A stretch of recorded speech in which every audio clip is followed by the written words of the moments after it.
اعوذ باللہ من الشیطان الرجیم بسم اللہ الرحمن الرحیم یا صاحب الجمال و یا سید البشر من وجهك المنیر لقد نور القمر لا يمكن الثناء كما كان حقه بعد خدا بزرگ توئی قصہ مختصر وابید یستسقى الغما بوجهه سمال الیتام عصمۃ للاراملین۔ ناظرین محترم، سحری ٹرانسمیشن علماء کرام کے ساتھ آپ کا میزبان محمد اسد قادری آپ کے سامنے حاضر خدمت ہے۔ جیسے کہ آپ کو معلوم ہے کہ رمضان مبارک کی پرغیر ساعتوں کے اندر سلسلہ فہم قرآن ہم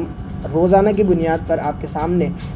پیش کرتے ہیں، اور سلسلہ فہم قرآن میں قرآن مجید فرقان حمید کے حوالے سے گفتگو ہوتی ہے، اس کے احکامات کے حوالے سے گفتگو ہوتی ہے اور سوالات ہوتے ہیں۔ ان کے جوابات دینے کے لیے ہمارے ساتھ موجود ہوتے ہیں ممتاز عالم دین جناب حضرت علامہ مولانا عادل رضا خان قادری صاحب، اور آقا علیہ الصلوۃ والسلام کی بارگاہ کے اندر اپنی عقیدتوں کے پھول نچاور کرنے کے لیے ہمارے پاس ہر سلسلے کے اندر ایک سے بڑھ کر ایک ثنا کا موجود ہوتے ہیں، اور آج ہمارے ساتھ موجود ہیں محمد انس مجیدی صاحب، وہ بھی آقا علیہ الصلوۃ والسلام کی بارگاہ میں اپنی عقیدتیں پیش کریں گے۔ میں علامہ صاحب سے گزارش کرتا ہوں کہ اللہ رب العزت کی لاریب کتاب سے اس سلسلے کا آغاز فرمائیں۔ اعوذ باللہ من الشیطان الرجیم، بسم اللہ الرحمن الرحیم،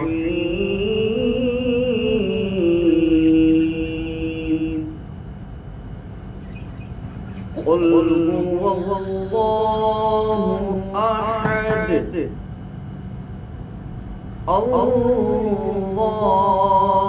الصمد لم یلد ولم یولد ولم یکن له کفوا احد صدق اللہ العظیم۔ صحرا میں، جنگلوں میں، بیابان میں پڑھو، مینار گر پڑے تو میدان میں پڑھو، یہ بے خبر نجومی تمہیں کیا بتائیں گے، کل ہونے والا کیا ہے قرآن میں پڑھو۔ یہ بے خبر نجومی تمہیں کیا بتائیں گے، کل ہونے والا کیا ہے قرآن میں پڑھو۔ اللہ رب العزت کی لاریب کتاب سے علامہ صاحب اس سلسلے کا آغاز فرما رہے تھے۔ میں گزارش کرتا ہوں انس قادری صاحب سے کہ وہ آقا علیہ الصلوۃ والسلام کی بارگاہ کے اندر اپنی عقیدتیں پیش کریں۔ حضرت اعظم چشتی رحمۃ اللہ تعالیٰ علیہ کا لکھا ہوا بہت ہی خوبصورت کلام، اس کے دو اشعار کہ جسے سیدنا سید مرضی الکریم شاہ صاحب نے اس کی کمپوزنگ کی ہے۔ صلو علی الحبیب صلی اللہ علیہ محمد۔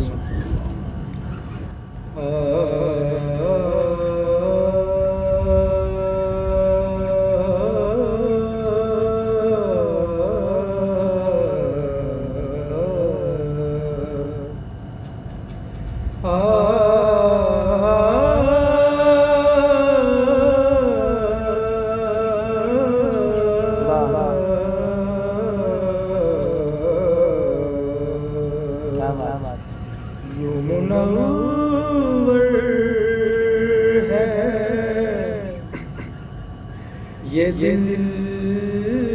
غار ہیرا ہو جیسے، سبحان اللہ، اس کے اندر کوئی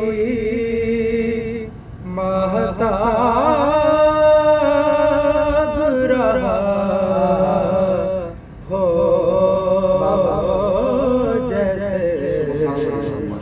منور ہے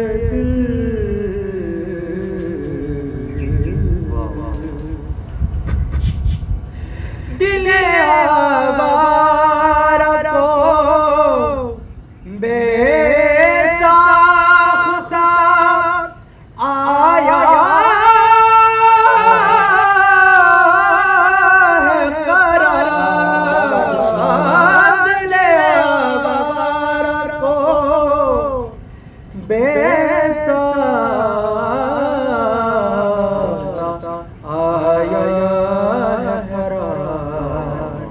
کہ چند گھڑیاں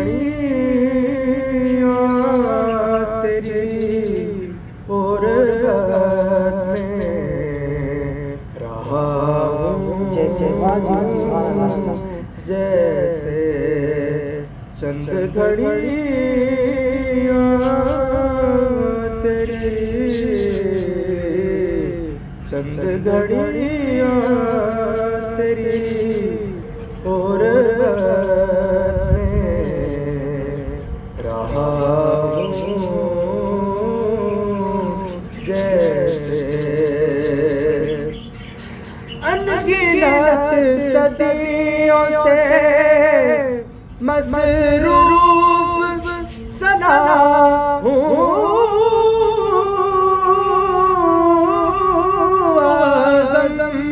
انگنت صدیوں سے مصروف سنا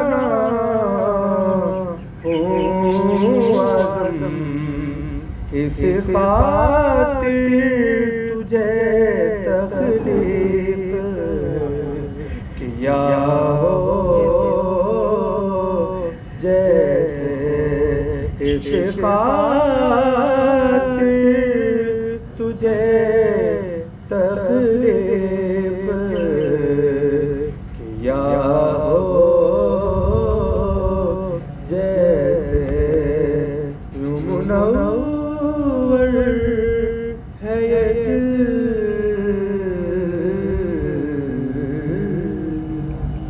ماشاءاللہ سبحان اللہ، بڑے ہی خوبصورت انداز میں منظور الکونین شاہ صاحب رحمۃ اللہ تعالیٰ علیہ کی کمپوزیشن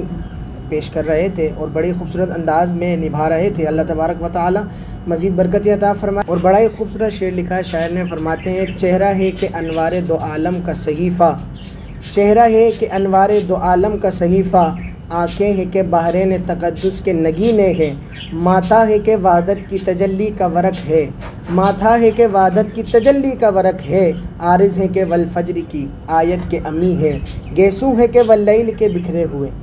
گیسو ہے کہ واللیل کے بکھرے ہوئے، ابرو ہے کہ قوسین شب قدر کھلے ہیں، گردن ہے کہ برق زمیں اوج سریا، لب صورت یاقوت شعاؤں میں دھلے ہیں، قد ہے کہ نبوت کے خد و خال کا معیار، بازو ہے کہ توحید کی عظمت کے علم ہے، سینہ ہے کہ رمز دل ہستی کا خزینہ، پلکیں ہیں کہ الفاظ رخ لوح و قلم ہے، باتیں ہیں کہ طوبیٰ کی چٹکتی ہوئی کلیاں، باتیں ہیں کہ طوبیٰ کی چٹکتی ہوئی کلیاں، لہجہ ہے کہ یزداں کی زباں بول رہی ہے، خطبے ہیں کہ ساون کے، خطبے ہیں کہ ساون کے امٹتے ہوئے بادل، قرأت ہے کہ اسرار جہاں کھول رہی ہے، یہ دانت یہ شیرازہ شبنم کے تراشے، یاقوت کی وادی میں دمکتے ہوئے ہیرے۔ اب میں سوالات کی جانب چلتا ہوں اور گزارش کرتا ہوں علامہ صاحب سے کہ عفو درگزر کے حوالے سے بھی بیان فرمائیے گا، کیونکہ رمضان کا مہینہ چل رہا ہے،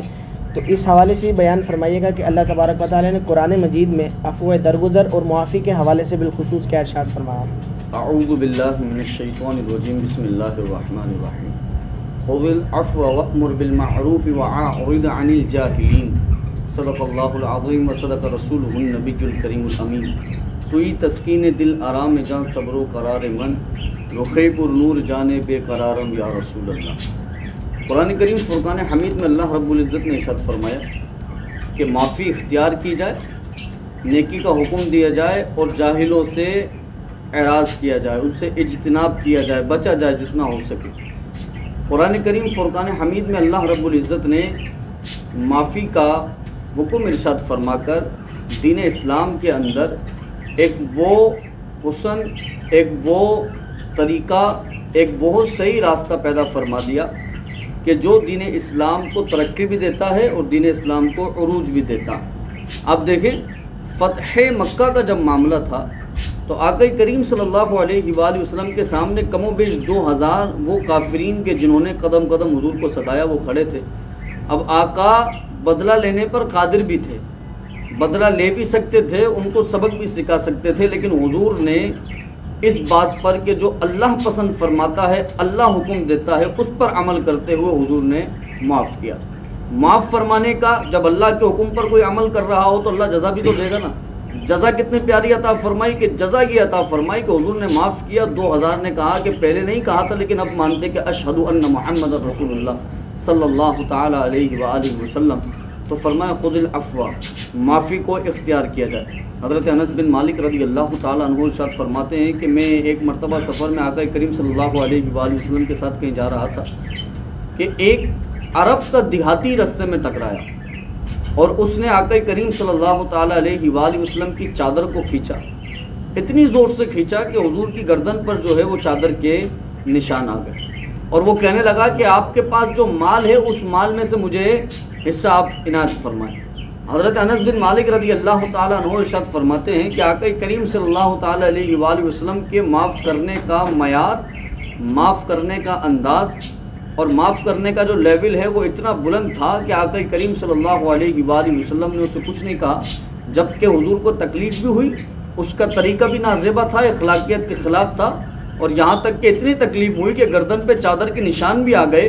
لیکن معاف کرنا اس حد درجے کا تھا کہ حضور صلی اللہ تعالیٰ علیہ وآلہ وسلم نے بجائے بدلہ لینے کے اسے معاف فرما دیا۔ کیوں؟ کیونکہ میرے آقا کا تو فرمان ہے کہ اگر تم جوڑو گے، اگر تم رشتہ داری توڑنے والے سے صلہ رحمی کرو گے، جو تمہیں محروم کر رہا ہو تم اسے عطا کرو گے، جو تم پر ظلم کر رہا ہو تم اسے معاف کرو گے، تو اللہ تمہیں جنت کے اندر داخل فرمائے گا۔ اور حضور نے ایک موقع پر اپنے صحابہ سے فرمایا کہ صحابہ کل قیامت کے اندر، صحابہ نے عرض کیا کہ یا رسول اللہ کل قیامت کے اندر کون سی شے جو ہمیں نجات دلائے؟ میرے آقا نے فرمایا کہ جس بندے کے اندر یہ 3 عادتیں پائی جاتی ہوں وہ کل قیامت کے اندر نجات پا جائے گا، یہاں تک کہ اللہ اسے جنت میں داخل کر دے گا۔ حضور نے فرمایا پہلی شے یہ ہے کہ جو اس سے توڑے وہ اس سے جوڑ رہا ہو، دوسری چیز یہ ہے کہ جو اسے محروم کرے وہ اسے عطا کر رہا ہو، تیسری چیز یہ ہے کہ جو اس پر ظلم کرے وہ اسے معاف کر رہا ہو۔ اور دیکھیں ہم ہر سلسلے کے اندر آقا کی قولی اور آقا کی فعلی حدیث دونوں کو ذکر فرماتے ہیں۔ اس دفعہ میں نے فعلی حدیث پہلے ذکر فرما دی کہ آقا کا خود کا عمل کیا ہے،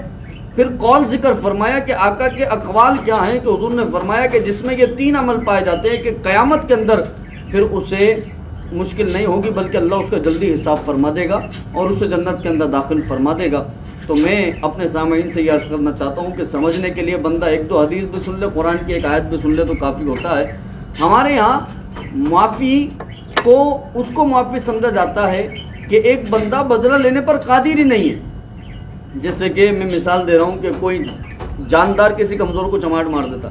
اب کمزور آدمی تو بدلہ لینے پر قادر ہی نہیں ہے تو وہ کیسے بدلہ لے گا؟ اچھا وہ کیا کہتا ہے میں نے اللہ کی رضا کے لیے معاف کر دیا، معاف کرنا پڑتا، آپ نہیں کرتے تو وہ آپ کو اور مارتا،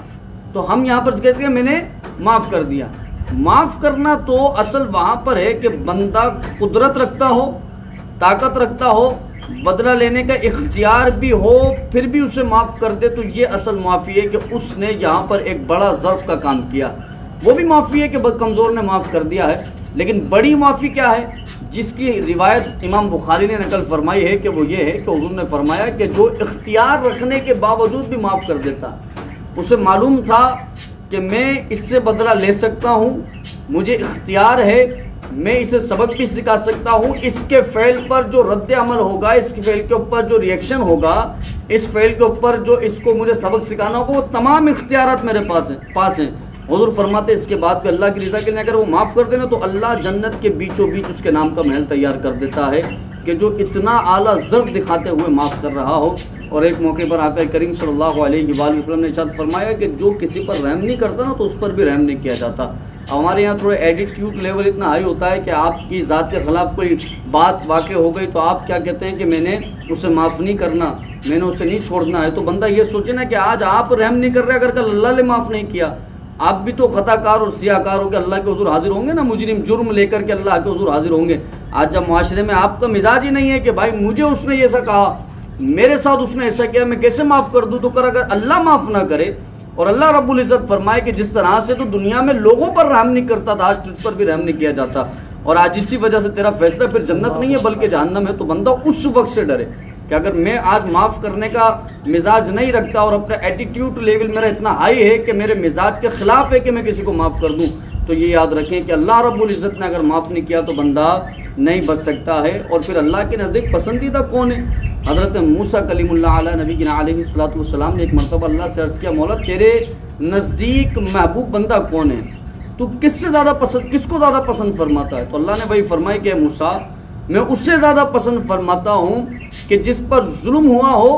اور وہ ظلم کے باوجود بھی بدلہ نہ لے بلکہ اس کو معاف کر دے، میں اس کو پسند فرماتا ہوں، وہ میرے نزدیک محبوب ترین ہے وہ میرے نزدیک قرب رکھنے والا بندہ ہے کہ جس کو معاف کرنے آتا ہو اور جو اپنے ظلم کا بدلہ نہیں لیتا بلکہ معاف کر دیتا ہے۔ اور آپ دیکھیں جتنے اولیاء اللہ دنیا میں گزرے ہیں، کافروں نے بھی اور اپنوں میں سے منافقوں نے بھی بڑے ظلم و ستم کیے ہیں۔ آپ اٹھائیں خواجہ غریب نواز رحمۃ اللہ تعالی علیہ کی بھی سیرت اٹھائیں، حضور غوث پاک کی بھی سیرت اٹھائیں، لیکن ان تمام متقین پرہیزگار کے جن کا ذکر اللہ قرآن میں فرماتا ہے کہ ہمارے نزدیک عزت والا وہ ہے کہ جو تقوی والا ہے، ہمارے نزدیک مقام و مرتبے والا وہ ہے کہ جو تقوی والا ہے۔ یہ متقی اولیاء، ان کی اگر آپ تاریخ اٹھاتے ہیں، ان کی زندگی اٹھاتے ہیں تو کئی مواقع پر انہوں نے اپنے دشمنوں کو، اپنے ستانے والوں کو معاف کیا ہے۔ یہ معاف کرتے چلے گئے، ان کا دشمن ان سے متاثر ہو کر ان سے نہیں بلکہ اسلام سے متاثر ہو گیا، اور پھر وہ جس دین کی زندگی پر مخالفت کرتا رہا اس کی دین کو تسلیم کرتے ہوئے ان کے ہاتھ پر بیعت بھی کرتا ہے، کلمہ بھی پڑھتا ہے۔ تو بندہ سوچے نا یہ معافی سے میں ایک مسلمان بنا رہا ہوں، اس معافی سے وہ بندہ کہ جو کبھی اسلام سے نفرت کرتا تھا، آج میرا حسن اخلاق دیکھ کر،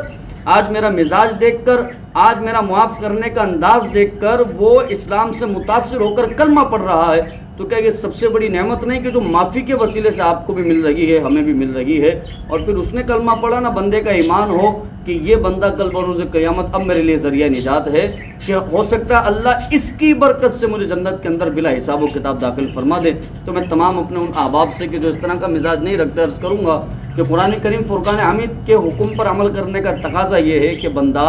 اپنے دشمنوں کو یا پھر اپنے قریبی رشتہ داروں میں سے جس سے جھگڑا ہوا ہو ان کو معاف فرما دے، اس نیت سے کہ اللہ معاف فرمانے والوں کو پسند فرماتا ہے۔ یہ ایک ہم ہے کہ اپنوں کے دل نہ جیت سکے، یہ ایک ہم ہے کہ اپنوں کے دل نہ جیت سکے، وہ دشمنوں کو بھی اپنا بنائے بیٹھے ہیں، وہ دشمنوں کو بھی اپنا بنائے بیٹھے ہیں۔ یقیناً آقا علیہ الصلوۃ والسلام کو اللہ تبارک و تعالیٰ نے اسوہ حسنہ سے نوازا ہے، اور آقا علیہ الصلوۃ والسلام کے اخلاق کریمہ کی کیا ہی بات ہے۔ اللہ تبارک و تعالیٰ ہمیں اس کا صدقہ عطا فرمائے۔ اور بڑی خوبصورت بات علامہ صاحب نے بھی ارشاد فرمائی کہ آج ہر بندہ اپنے ایٹیٹیوڈ کے پیچھے اپنے بسا اوقات خونی رشتے چھوڑ دیتا ہے، اور موسٹ آف دا پیپل تو یہ ہے کہ وہ اپنا ٹیلنٹ بھی اسی حوالے سے ضائع کر دیتے ہیں، دوسرے کی ٹو کے اندر لگ جاتے ہیں، بجائے یہ کہ وہ اپنا ٹیلنٹ جو ہے وہ کسی فزیکل ایکٹیویٹی کے اندر، کسی کریٹیوٹی کے اندر جو ہے اس کو لگائے، بلکہ وہ اس کو ڈی موٹیویٹ اور ڈی مورلائز کر کر اس بندے کو جو ہے وہ اپنا ٹیلنٹ وہاں صرف کر دیتے ہیں، بجائے یہ کہ اپنے ٹیلنٹ کو نکھاریں۔ تو ایک بہت بڑی وجہ میجورٹی اس حوالے سے جو ہے وہ ہلاک ہوتی ہوئی نظر آتی ہے۔ اللہ تبارک و تعالیٰ ہم سب کو جڑ کر رہنے کی توفیق عطا فرمائے۔ علامہ صاحب، جو قرآن مجید کے اندر اللہ تبارک و تعالیٰ نے حضور علیہ الصلوۃ والسلام کے حوالے سے پورا قرآن ہی آقا علیہ الصلوۃ والسلام کے حوالے سے نعت کے طور پر جو ہے وہ پیش کیا گیا ہے، لیکن جو آیت مبارکہ ہے لقد جاءکم رسول، یہ والی جو آیت مبارکہ ہے، اس حوالے سے ناظرین کو کچھ بیان فرمائیے گا۔ لقد جاءکم رسول من انفسکم عزیز علیہ ما عنتم حریص علیکم بالمؤمنین رؤوف الرحیم فَإِن تَوَلَّوْا فَقُلْ حَسْبِيَ اللَّهُ لَا إِلَٰهَ إِلَّا هُوَ عَلَيْهِ تَوَكَّلْتُ وَهُوَ رَبُّ الْعَرْشِ الْعَظِيمِ۔ قرآن کریم فرقان حمید میں اللہ رب العزت نے ارشاد فرمایا کہ تحقیق تشریف لائے تمہارے پاس وہ رسول کہ جو تمہارے مصیبت کے اندر تمہارا پڑھنا ان کو ناگوار گزرتا ہے۔ مفہومی ترجمہ کر رہا ہوں کہ ہمارے یہاں ایک اردو کے اندر محاورہ بولا جاتا ہے کہ اتنی محبت اگر کسی انسان سے ہو نا تو ہم کہتے ہیں تکلیف اس سے ہوتی ہے اور درد مجھے ہوتا ہے۔ تو فرمایا کہ یہ نبی، جیسے آپ اور میں، ہم سب اللہ کا کرم ہے اپنے نبی سے محبت فرماتے ہیں، یہاں تک کہ ان کی محبت میں جان بھی دے سکتے ہیں، لیکن بندہ اگر تقابل کرتا ہے کہ ایک امتی کا نبی سے محبت کرنا اور ایک نبی کا امتی سے محبت کرنا، تو اس تقابل کے اندر کون بڑھتا ہے؟ تو قرآن اس بات کا شاہد ہے کہ نبی تم سے اتنی محبت کرتے ہیں کہ جس کا کوئی اندازہ ہی تم نہیں لگا سکتے ہو، کوئی عدد ہی نہیں ہے۔ ہم عدد کہتے ہیں نا کہ بھائی میں 70% اس سے محبت کرتا ہوں، 100% اس سے محبت کرتا ہوں، 110% اس سے محبت کرتا ہوں، زیادہ اگر تاکید کرنی ہو تو ہم 100 سے بھی بڑھ جاتے ہیں اور کہتے ہیں کہ یہ 101 110% ہے کہ تجھ سے محبت کرتا ہوں، لیکن حضور جو ہم سے محبت کرتے ہیں اس کا کوئی عدد نہیں ہے۔ آپ کیسے شمار کر سکتے ہو اس کی محبت کو کہ جو پیدا ہوتے کہ رب حبلی امتی کہتے ہوئے پیدا ہوئے کہ رب نے فرمایا کہ بخشا الصلاۃ والسلام، کہ ان کی محبت کا اندازہ کیسے لگا سکتے ہو کہ جب انہوں نے قرآن سے آیت مبارکہ پڑھی نا جس کا ترجمہ یہ تھا کہ حضرت ابراہیم نے اللہ سے عرض کیا کہ مولا جو میرے پیروکار ہیں ان کو تو جنت میں داخل کرنا، لیکن جو میری اتباع نہیں کرتے، میرے طریقے پر نہیں چلتے، ان کا فیصلہ تیرے ہاتھ میں، تو چاہے تو جنت میں داخل کر دے، یا چاہے تو ان کو جہنم میں داخل کر دے۔ آقا یہ آیت پڑھتے ہیں نا زارو قطار رونا شروع ہو جاتے۔ اللہ نے فرمایا یا جبریل اذهب الی محمد، اے جبریل محمد عربی کی طرف جاؤ اور ان سے کہو کہ آپ کو آج کس چیز نے رلایا ہے، اللہ عالم، جبکہ اللہ بہتر جانتا ہے، لیکن پھر بھی اللہ نے پوچھا ہے، آپ بتاؤ نا آپ کو کس چیز نے رلایا ہے۔ حضور نے فرمایا کہ اے جبریل میں نے قرآن سے یہ آیتیں پڑھی، ان کا مطلب یہ ہے، اب میں اس لیے رو رہا ہوں کہ میں اپنی امت کے معاملے میں پریشان ہوں۔ حضرت جبریل پھر اللہ کی بارگاہ میں حاضر ہوئے، اللہ نے فرمایا ان سے جا کے کہیں کہ آپ اپنی امت کے معاملے میں کیا چاہتے ہیں۔ حضور نے فرمایا کہ جبریل اللہ سے عرض کرو کہ مولا محمد عربی جو کہ تیرے بندے خاص ہیں وہ یہ چاہتے ہیں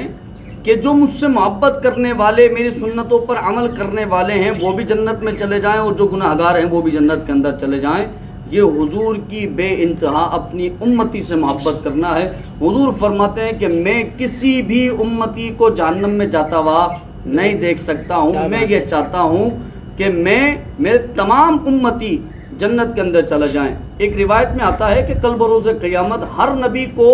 اعلیٰ قسم کے ممبر عطا فرمائے جائیں گے، وہ ممبروں پر چڑھیں گے، لیکن حضور صلی اللہ تعالیٰ علیہ وآلہ وسلم ممبر پر نہیں چڑھیں گے۔ اب حضور سے فرمایا جائے گا کہ آپ کیوں نہیں چڑھ رہے؟ حضور فرمائیں گے کہ میں دیکھ رہا ہوں، انتظار کر رہا ہوں کہ میرے تمام امتی جب تک جنت میں نہیں چلے جاتے میں ممبر پہ نہیں چڑھوں گا، اس لیے کیونکہ اگر میں یہاں مشغول ہو گیا تو کہیں ایسا نہ ہو کہ میرا کوئی امتی جہنم کے اندر چلا جائے، تو میں یہاں کھڑا دیکھ رہا ہوں کہ جب تک میرے تمام امتی جنت میں نہیں چلے جاتے میں ممبر پہ نہیں چڑھنے والا۔ تو دیکھیں کہ آپ جب حضور کی محبت کا اور اپنی محبت کا تقابل کرتے ہیں تو قرآن کہتا ہے کہ کوئی تقابل نہیں ہے۔ یہاں تک کہ علماء فرماتے ہیں حضور کو سب سے زیادہ پسند کیا ہے؟ سب سے زیادہ پسند یہ ہے کہ ان کو امتی بھلائی کرتا رہے،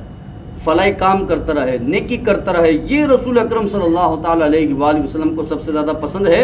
اور پھر اگر اب حضور کی اتنی محبت کے بعد بھی کوئی حضور سے منہ پھیر لیتا، منافق، یہودی، نصارہ، جتنے بھی کافرین ہیں حضور سے منہ پھیر لیتے، ایمان نہیں لاتے، تو اللہ فرماتا فَإِن تَوَلَّوْا، اگر وہ پھیرے نا آپ سے منہ تو آپ فقل ان سے کہو حسبی اللہ، مجھے اللہ کافی ہے، مجھے تمہاری یا کسی اور کی مدد نہیں چاہیے۔ وہ رب کے جو بدر کے میدان میں 3000 5000 فرشتے اتار سکتا ہے وہ ہر میدان میں فرشتے اتار سکتا ہے، اس کے لیے کسی میدان کے اندر مدد کرنا کوئی بڑی بات نہیں، کوئی مشکل بات نہیں ہے۔ تو فرمایا آپ ان سے کہہ دو کہ آج تم مجھ سے منہ پھیر رہے ہو، فقل حسبی اللہ، پھیرو، مجھے تمہاری کوئی ضرورت نہیں ہے، میرے لیے اللہ کافی ہے، لا الہ الا ہو، کہ جس کا کوئی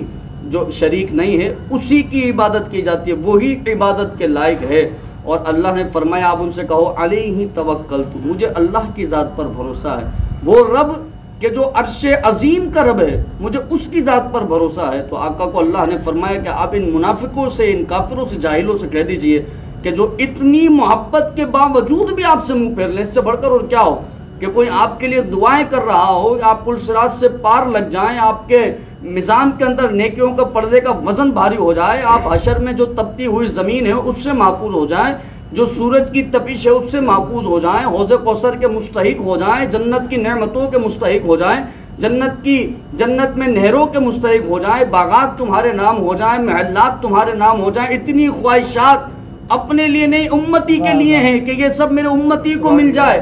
جہاں تک کہ وہ بلا حساب و کتاب جنت میں داخل ہو جائے۔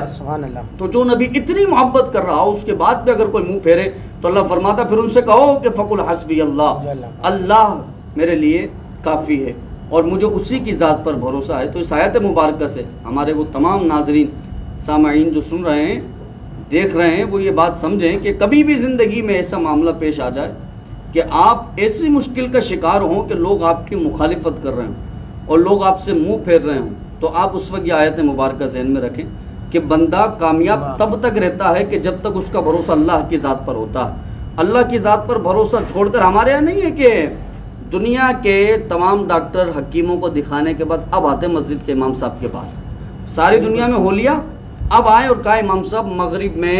دعا کروا دیجئے گا۔ اب چونکہ دعا ہی آسرا ہے، سارے ڈاکٹروں نے جواب دے دیا، سارے حکیموں نے جواب دے دیا، اب آتے، اب توجہ جاتی ہے۔ میں اس سے یہ بات نہیں کہہ رہا کہ آپ ڈاکٹر اور حکیموں کے پاس نہیں جائیں، میں ایک بات کی طرف توجہ دلا رہا ہوں کہ وہ جو شفائے کاملہ عاجلہ کلیہ دینے والا ہے، اگر اس رب سے بندہ پہلے دن ہی دعا مانگ لے اور ہاتھ اٹھائے اور ڈاکٹر کے ساتھ ساتھ روز مسجدوں کے چکر لگاتا رہے، جہاں ڈاکٹر سے مدد مانگ رہا ہے وہاں ہر نماز میں اللہ کے حضور ہاتھ اٹھاتے ہوئے دعا مانگتا رہے، تو بتاؤ نا وہ رب کیا ہے ایسا کہ جو اس کی قدرت میں نہیں ہے؟ کوئی ایسی شے نہیں ہے، بیماری کتنی بڑی ہو، کیسے بندہ لا علاج ہو، ان اللہ علی کل شیء قدیر، اللہ غیب سے مدد فرماتا ہے، ایسی مدد فرماتا ہے کہ بندے کے وہم و گمان میں نہیں ہوتا، کبھی تو وہ دوسروں کے سہارے پہ ہوتا ہے، اللہ اسے اٹھ کھڑا کر دیتا ہے، یہاں تک کہ وہ یہاں بھی دوڑنے لگتا ہے، وہاں بھی دوڑنے لگتا ہے۔ دنیا نے ایسے کئی واقعات دیکھے ہیں، تو بجائے اس کے کہ آپ زمانے پر بھروسہ کرتے رہیں، سب سے پہلی ترجیح یہ ہے کہ آپ اللہ کی ذات پر بھروسہ کریں،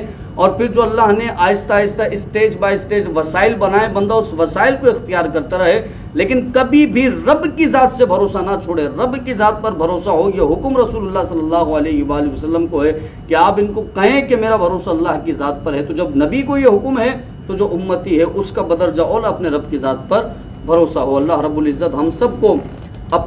سب کو ذات پر بھروسہ کرنے اور اللہ رب العزت کے دکھائے ہوئے طریقے پر چلنے کی توفیق نصیب فرمائے۔ آمین آمین بجاہ النبی الامین۔ امتی امتی لب پہ جاری رہا، امتی تیری قسمت پہ لاکھوں سلام، رخ نار ان کے غلام کو لیے جا رہے ہو ملائکہ، وہ پکڑ کے خلد کو موڑ دیں انہیں اختیار دیا گیا۔ یہ تو آقا علیہ الصلوۃ والسلام کی ہم سے محبت ہے، چونکہ ہمیں بھی آقا علیہ الصلوۃ والسلام سے محبت کا حکم دیا گیا ہے۔ حضور علیہ الصلوۃ والسلام نے ارشاد فرمایا لا یؤمن احدکم حتی اکون احب الیہ من والدی و ولدہ والناس اجمعین، کہ تم میں سے کوئی اس وقت تک مومن نہیں ہو سکتا کہ جب تک میں اسے ہر شے سے زیادہ عزیز نہ ہو جاؤں، حتیٰ کہ اس کے باپ، ماں، مال، دولت، ہر شے سے میں اسے عزیز نہ ہو جاؤں۔ تو ہمیں تو حضور سے محبت کا حکم ہے، لیکن حضور علیہ الصلوۃ والسلام کی محبت پہ بھی قربان جائیے۔ حضرت آمنہ فرماتی ہیں کہ جب خرج منی نور، میرے جسم سے اچانک نور نکلا تو میں نے کیا دیکھا، میرا لال تشریف لے آیا اور آتے ہی دنیا کے اندر سجدے میں سر رکھ دیا ہے، اور میرے کان میں آواز آنے لگی، میرے کان میں نے آواز سنی، میرا لال یہ پڑھ رہا ہے ربی حبلی امتی، ربی حبلی امتی کی صدائیں میرے لال کے لب سے آ رہی ہیں۔ اور آقا علیہ الصلوۃ والسلام کا جب وصال کے وقت کو دیکھا جائے، صحابی فرماتے ہیں میں نے دیکھا آقا علیہ الصلوۃ والسلام کا جب وصال کا وقت ہم آقا علیہ الصلوۃ والسلام کو دفنانے کے لیے ہم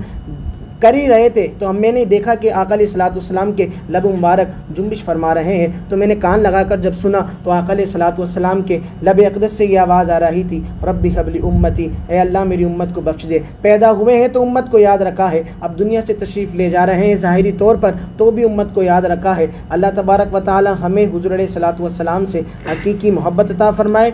اور محبت کو بڑھانے کے لیے میں گزارش کرتا ہوں انس قادری صاحب سے کہ وہ بارگاہ رسالت مآب میں اپنی عقیدتیں پیش کریں۔ میرا دل چاہ رہا ہے کہ اعلیٰ حضرت عظیم البرکت مجدد دین و ملت رضی اللہ تعالیٰ عنہ کا بہت ہی مشہور زمانہ کلام اس کے دو اشعار پیش کرتا ہوں۔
کہے من دیکھا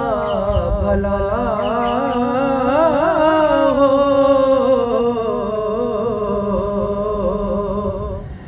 منگتا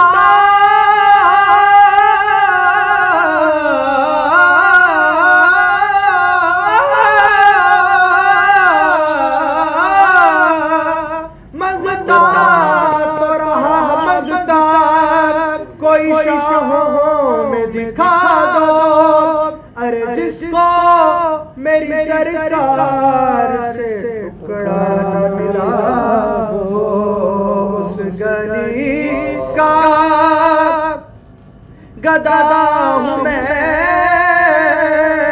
جس میں مانگتے تاجدار پھرتے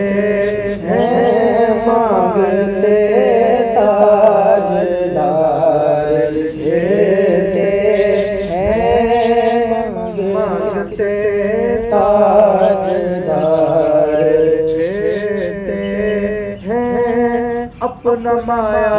زمانے سے جدا رکھتے ہیں ہم تو محبوب محبوب خدا رکھتے ہیں ہم تو محبوب محبوب خدا رکھتے ہیں کسی سائل کو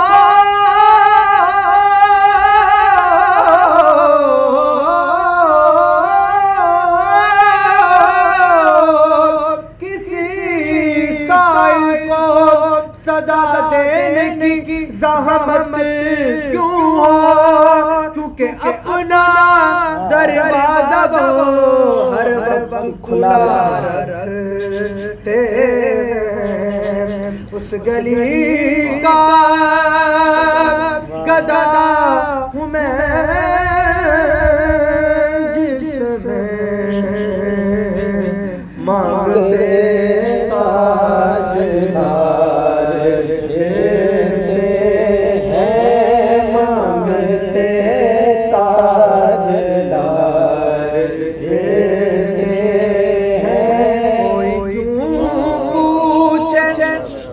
تیری بات رضا کوئی کیوں پوچھے تیری بات رضا ارے تجھ سے شیطان